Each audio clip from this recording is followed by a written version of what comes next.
अस्सलाम वालेकुम एवरीवन। तो हम लोग ने किया हुआ था थायराइड ग्लैंड शुरू हमारी सर्जरी में, और उसमें हम जो अगला टॉपिक करने लगे वो है डिस्क्रीट थायराइड नोड्यूल। अभी बहुत ज्यादा इंपॉर्टेंट इस वजह से क्योंकि इसके एक तो ट्रीटमेंट रेजिमेंट डिफरेंट होता है, और हमारे पास अभी तक हमने जो बात की थी, मेरे को सिंपल गोइटर पढ़ाया था यानी सिंपल इनलार्जमेंट ऑफ ग्लैंड, और उसमें हमारे किसी में ये बात कर रहे थे कि ग्लैंड या तो डिफ्यूजली पूरा ग्लैंड इनलार्ज होगा, या फिर वो अगर इनलार्ज है तो मल्टीपल नोड्यूल्स की फॉर्म में वो इनलार्ज होगा, जैसे मैंने मल्टी नोड्यूलर गोइटर कहा था। लेकिन अभी तक हमने ये नहीं कहा कोई ऐसी कंडीशन जिसमें एक अकेला नोड्यूल थायराइड पे पड़ा हुआ है, मतलब एक साइड थोड़ी सी बड़ी हुई है, एक नोड्यूल बना हुआ है, बाकी सब नॉर्मल है। ठीक है, मैंने टॉक्सिक एडिनोमा की बात की है पिछली वीडियो में। Toxic adenoma is included in this description of discrete thyroid nodule, क्योंकि वो भी बिल्कुल ऐसे ही होता है एडिनोमा आपका कि उसमें आपका एक पूरा थायराइड ग्लैंड नॉर्मल है, और सपोज सिर्फ ये एक एरिया इनलार्ज और यहाँ पर एक लोब सा बना हुआ है और एक छोटी सी स्वेलिंग और बाकी सब नॉर्मल है, तो वो भी आपका डिस्क्रीट थायराइड नोड्यूल में आता है, और उसके साथ टॉक्सिसिटी के सिम्टम्स भी होते हैं पेशेंट को। ठीक है, अच्छा वो तो चलो अलग बात थी। जो डिस्क्रीट थायराइड नोड्यूल है इसमें हम वो सारी कंडीशंस डिस्कस करेंगे, या फिर हम एक जनरल बात करेंगे कि हमारे पास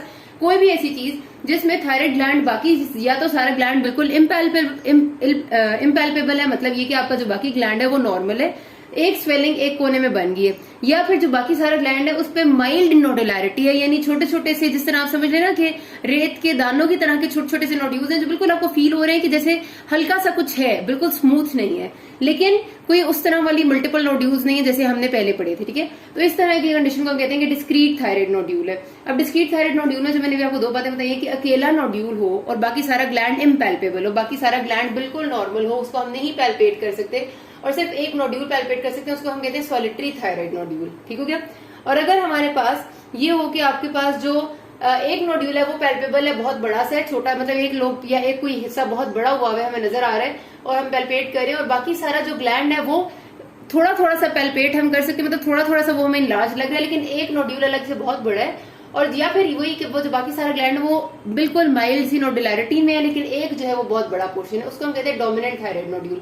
मैक्सिमम आपके पास सॉलिटरी थायराइड नोड्यूल के केसेस आते हैं, उनको आप जब चेक करते हैं वो कहेंगे कि इस गर्दन में एक तरफ ना एक छोटा सा गोला है, अब वो मिड लाइन स्वेलिंग नहीं होगी, मोस्ट ऑफ द टाइम वो मिड लाइन स्वेलिंग नहीं होती। नॉर्मली हम क्या कहते हैं, ये आपकी अगर बदने के सर है और ये गर्दन है, नॉर्मली थायराइड ग्लैंड की जो इनलार्जमेंट है वो सेंटर से शुरू होती है, हम कहते हैं मिड लाइन स्वेलिंग होती है, लेकिन ज्यादातर जो आपका नोड्यूल होता है वो एक साइड की स्वेलिंग, यहाँ पर एक स्वेलिंग होगी, पेशेंट को वो प्रेजेंट करेगा, आप सबसे पहले कहेंगे थूक निकले, अगर वो स्वेलिंग थूक के साथ मूव कर रही है, उसके स्वेलिंग के साथ मूव कर रही है, इसका मतलब वो थायराइड ग्लैंड की स्वेलिंग है। ठीक है, अब आपने वो थूक निकलवाया, वो स्वेलिंग मूव किया, आपको पता चल गया कि ये थायराइड ग्लैंड की कोई स्वेलिंग है। उसके बाद आपने ग्लैंड को पैल्पेट किया, ग्लैंड को जब आपने पैल्पेट किया पीछे से खड़े होके, तो आपको पता चला कि हमारे पास ये नोड्यूल तो बहुत प्रोमिनेंटली पैल्पेट हो रहा है, लेकिन बाकी सारा ग्लैंड बिल्कुल पैल्पेट नहीं हो रहा, मतलब ये कि वो आपको उस तरह प्रोमिनेंट नहीं फील हो रहा। आपने पीछे से पैल्पेट करते हुए भी आप थूक निकलवाते हैं, दोबारा से आपको पता चला कि वो स्वेलिंग मूव की है, तो आपको समझ आ गई कि this is a discrete solitary thyroid nodule. ठीक हो गया। अब डिस्क्रीट सॉलिटरी थायराइड नोड्यूल क्या क्या हो सकता है, ये आपका थायराइड सॉलिटरी थायराइड नोड्यूल में अगर आपके पास 7 पेशेंट को टॉक्सिसिटी के सिम्टम्स भी हैं तो ये टॉक्सिक एडिनोमा हो सकता है, मतलब अगर टॉक्सिसिटी के सिम्टम्स है वही सब कुछ मराते, sweating, palpitations, tachycardia, eye signs, cardiac signs, myopathy and वगैरह वगैरह, अगर उस आते तो it can be a toxic adenoma. कुछ भी नहीं है तो सिंपल हम उसको कहते हैं नॉन टॉक्सिक सॉलिटरी नोड्यूल। अगर पेशेंट को कोई टॉक्सिसिटी के सिम्टम्स दिए और पेशेंट सिर्फ आपके पास एक स्वेलिंग लेके आए हैं, तो आपने कभी उसको ये नहीं कहना कि इस पेशेंट को सिंपल गोइटर है। याद रखने देयर इज अ डिफरेंस, आपके पास ये एमसीक्यू आता होता है कि a patient presented to you with a swelling on one side of the neck, on the right side of the neck, a small discrete swelling which moves with swallowing। ठीक है, क्या मैंने कहा, small discrete swelling on right side of the neck which moves with deglutition, ये ज्यादा बेहतर है, विच moves with डेग्लूटेशन। अब उन्होंने आपको बता दिया कि स्मॉल डिस्क्रीट स्वेलिंग है राइट साइड पे, और वो डेग्लूटेशन यानी थूक निकलने के साथ मूव कर रही है, इसका मतलब है कि वो थायराइड की स्वेलिंग है। फिर वो आपसे कहते हैं कि there are no toxic signs and symptoms and patients T3, T4 and TSH levels are normal, then what is the diagnosis. अब देखिए, अगर उन्होंने आपको कोई कैंसर की तरफ लेके नहीं गए, वो आपको उन्होंने कुछ भी नहीं बताया कि वो उसके कोई कार्सिनोमा के सिम्टम्स है, कोई मैलिग्नेंसी है या नहीं है, मतलब आपने उनको किसी चीज की तरफ आपको उन्हें ध्यान नहीं भेजा, उन्होंने सिंबल का एक स्वेलिंग है जो डेग्लूटेशन के साथ मूव कर रही है, T3, T4, TSH नॉर्मल है, और उन्होंने कोई और इन्वेस्टिगेशन भी नहीं बताई। अब जाहिर सी बात है कि आप एमसीक्यू में अगर ऐसा आते तो आप उससे पूछ तो नहीं सकते ना कि हमें बाकी इन्वेस्टिगेशन बताओ। उन्होंने ऑप्शन दिए आपको कि दिस इज सिंपल गोइटर। ठीक है, सिंपल गोइटर हमने पढ़ा था कि यू थायराइड होता है, या फिर उसने ऑप्शन दे दिया आपको कि दिस इज टॉक्सिक एडिनोमा, या उन्होंने आपको ऑप्शन दे दिया कि ये आपका फॉलिकुलर कार्सिनोमा है, या उन्होंने ऑप्शन दे दिया कि this is your solitary thyroid nodule. ठीक है, solitary non toxic thyroid nodule, या फिर सॉलिटरी थायराइड नोड्यूल भी कह दो। ठीक है, अब जाहिर सी बात है, अब आप इसको रूल आउट करने में टॉक्सिक एडिनोमा को आपने इसलिए निकाल दिया क्योंकि T3T4 TSH नॉर्मल है। फॉलिकुलर कार्सिनोमा आप इसलिए नहीं कहेंगे क्योंकि उन्होंने कोई कैंसर का फीचर हमें नहीं बताया, तो हमें क्या जरूरत है सोचने की। अब रह गए simple goitre non toxic thyroid nodule. अब बहुत ज्यादा बच्चा, क्योंकि उन्होंने नोड्यूल को पढ़ा ही नहीं होता, वो समझते हैं कि आपके पास जो सिंपल गोइटर है उससे उन्होंने पढ़ा था कि T3T4 TSH नॉर्मल होते हैं, ग्लैंड एनलार्ज होते हैं, तो वो गोइटर कर देते हैं। Goitre is diffuse enlargement of gland. Diffuse, एक नोड्यूल नहीं बनता, या तो मल्टीपल नोड्यूल्स होते हैं या सारा ग्लैंड एनलार्ज होता है, इसको याद रखना है। और अगर एक छोटा नोड्यूल है एक तरफ है तो this is non toxic solitary thyroid nodule. तो ये आपका होगा इसका आंसर, ये आता होता है एमसीक्यू। और फिर वो आपसे अक्सर पूछ देते हैं कि पेशेंट को ऐसा एक नोड्यूल था, तो बताएं कि उसकी ट्रीटमेंट क्या होती है। तो इसकी जो प्रेफर्ड ट्रीटमेंट है वो लोबेक्टमी होती है। लोबेक्टमी का मतलब होता है कि आप वो वाला पूरा लोब रिमूव करते हैं जिसमें आपके पास ये नोड्यूल है, लेकिन आप बाकी जो एरिया है उसको नहीं रिमूव करते, मतलब इसमें कंप्लीट थायराइडेक्टमी आपने नहीं करनी होती। ठीक हो गया जी। अच्छा, आपने किस तरह इसको डायग्नोस करना है वही बात है, आपने T3T4 TSH के लेवल्स देखने हैं। नॉर्मल भी हो सकते हैं, रेस्ड भी हो सकते हैं। रेस्ड होंगे तो वो टॉक्सिक की तरफ जाएगा, टॉक्सिक एडेनोमा या टॉक्सिक नोड्यूल हो जाएगा। नहीं होंगे रेस्ड तो इसका मतलब है कि वो सिंपल थायराइड नोड्यूल है।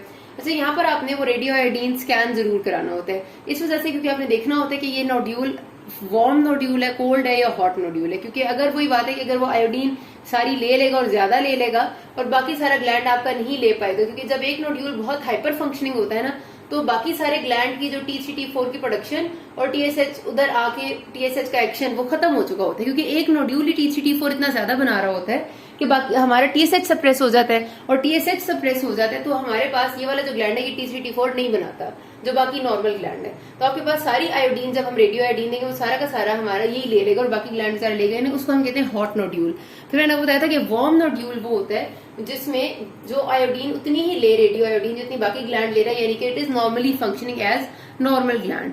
और कोल्ड नोड्यूल वो होता है जिसने बिल्कुल भी रेडियो आयोडीन नहीं ली और बाकी सारे ग्लैंड ने अपनी नॉर्मल ली है। ठीक है, तो इस वजह से ये जरूरी होता है क्योंकि आपके पास इसमें मेलिग्नेंसी का चांस कोल्ड नोड्यूल्स में बहुत ज्यादा है। आपके जो थायराइड कोल्ड नोड्यूल होते हैं बेशक वो कहने को इनएक्टिव होते हैं, लेकिन उनमें मेलिग्नेंसी का चांस सबसे ज्यादा है। और हॉट नोड्यूल्स होते हैं उनमें मेलिग्नेंसी का चांस कम होता है। और वैसे भी एक नॉर्मल गोइटर के निस्बत आपका जो ये सॉलिटरी थायराइड नोड्यूल है ना, इसमें 15 to 20% चांस होता है कि ये कैंसर में डेवलप हो सकता है, हालांकि सिंपल गोइटर में ऐसा चांस बिल्कुल लेस होता है, ऑलमोस्ट ना होने के बराबर। इस वजह से इस सॉलिटरी थायराइड नोड्यूल को ट्रीट करना बहुत जरूरी है। तो इसलिए आप थायराइड स्कैन कराते हैं। अच्छा, अल्ट्रासाउंड की वही मकसद होता है कि आप देखना चाह रहे थे कि सिस्टिक स्वेलिंग है या फिर ये सॉलिड है, और कोई लिम्फ नोड्स तो इनलार्ज होंगे तो आपको नजर आ जाएंगे। FNAC is very important. मैंने आपको पहले बताया था कि FNAC की हमेशा इंपॉर्टेंस जो है वो आपकी उसमें ये होती है जब आपकी एक स्वेलिंग होगी। जब आप मल्टी नोडुलर कोई भी चीज होती है तो वहां पर FNAC का फायदा नहीं है, क्योंकि FNAC में आपने अंदर से मटेरियल लेना होता है। मल्टीपल नोड्यूल्स होंगे तो आप किस किस में से लेंगे, सारों का हो सकता है कॉम्पोजिशन में थोड़ा बहुत फर्क हो, इसलिए FNAC is always fine needle aspiration cytology. आप तभी कहते हैं जब सिंगल डिस्क्रीट नोड्यूल होता है और आप देखते हैं कि क्या ये नोड्यूल के अंदर सेल्स की क्या हिसाब किताब है, वेसल्स की इन्वेजन है या नहीं है, मतलब आपको अंदर उसके मटेरियल जिससे वो बना होता है उसका अंदाजा हो जाता है। तो FNAC आपको बता देती है कि सिंपल कोलॉइड नोड्यूल है, ज्यादातर जो डिस्क्रीट थायराइड नोड्यूल्स होते हैं वो कोलॉइड नोड्यूल हम उनको कहते हैं। कोलॉइड क्यों कहते हैं? क्योंकि जो डिस्क्रीट थायराइड नोड्यूल एक नोड्यूल बना होता है ना, जो बिल्कुल नॉन टॉक्सिक होता है, ज्यादातर उसके अंदर ना सारा ग्लैंड का कोलॉइड भरा हुआ होता है। मैंने आपको कल भी बताया था कि थायराइड ग्लैंड की अगर आपने कॉम्पोजिशन आपको याद हो तो उसके अंदर सारा जो पेरेंट कायमा था उसमें कनेक्टिव टिश्यू थे, सेप्टास थे ऐसे करके, और इन सारे सेप्टा के बीच में कोलॉइड पड़ा हुआ होता था। ठीक है, और सेंटर में एक ऐसे करके थी। तो आपके पास जो कोलॉइड है ना नोड्यूल में अक्सर औकात इसी की एक्सेस होती है, तो इस वजह से हम उसको कोलॉइड नोड्यूल कह देते हैं। ठीक है, उसके अलावा क्या क्या हो सकता है? हो सकता है आपको जब आप FNAC करें तो आपको पता चले कि अंदर कार्सिनोमा है, मिडलरी कार्सिनोमा। वो भी मिडलरी कार्सिनोमा हमने पढ़ा था कि वो आपके प्रोकैल्सिटोनिन सेल्स का होता है, वो आपके नॉर्मल थायराइड प्रोडक्शन सेल्स का नहीं होता। उसके अलावा आपको फॉलिकुलर एडिनोमा या फॉलिकुलर कार्सिनोमा मिल सकता है, लेकिन आपका FNAC कभी भी डिफरेंशिएट नहीं करती कि एडिनोमा है या कार्सिनोमा है फॉलिकुलर, क्योंकि हमने पढ़ा था पैथोलॉजी में, आपको याद होगा कि फॉलिकुलर एडिनोमा और कार्सिनोमा बिल्कुल एक जैसे होते हैं FNAC पे, यानी उनकी सेल की टाइप बिल्कुल एक जैसी होती है, सिर्फ उनमें डिफरेंस होता है कैप्सूलर इन्वेजन का। जो फॉलिकुलर कार्सिनोमा होता है उसमें कैप्सूल इन्वेडेड होता है, सेल्स कैप्सूल को इन्वेड कर रहे होते हैं और कोई लिमिट नहीं होती, लेकिन फॉलिकुलर एडिनोमा में कैप्सूल के अंदर कंटेन्ड होते हैं। तो सिर्फ इतना सा डिफरेंस होता है कैप्सूल का। तो ये कैप्सूल का डिफरेंस आपको FNAC नहीं बता सकते, क्योंकि FNAC में आप सेल्स लेंगे ना, तो सेल्स से तो नहीं पता चलेगा कैप्सूल से निकला हुआ या नहीं निकला हुआ। बायोप्सी आपको बता सकती है, CT स्कैन आपको बता सकता है किसी हद तक, लेकिन FNAC पे आप नहीं डिफरेंशिएट कर सकते। लेकिन you can get to know FNAC पे कि क्या इन्फ्लेमेटरी थायराइडाइटिस तो नहीं है, उसका नोड्यूल बन गया हो सकता है लिम्फोमा हो, तो ये आपको सब कुछ पता चल जाता है। अच्छा, उसके बाद अगर आपका एफएनएसी पे आपको शक पड़ा है कि कोई फॉलिकुलर टाइप चीज है और आपको नहीं पता कि वो क्या है, तो फिर आप कोर बायोप्सी करते हैं। उससे आप अंदर के पोर्शन तक की आप बायोप्सी लेते हैं ताकि आपको पता चले आइदर इट इज एडिनोमा या कार्सिनोमा। और ट्रीटमेंट इसकी यही होती है कि आपने बेशक अगर पेशेंट को नॉर्मली एसिम्टोमेटिक हो सकता है, लेकिन आपने इसकी सर्जरी यानी लोबेक्टमी करके इसको निकाल देना होता है, क्योंकि अगर इसकी लोबेक्टमी ना की गई तो सबसे बड़ा चांस इसमें कैंसर की डेवलपमेंट का है। ठीक हो गया, यहाँ पर ये बात खत्म कर दें। किसी को भी मसला हो can ask me. Thank you.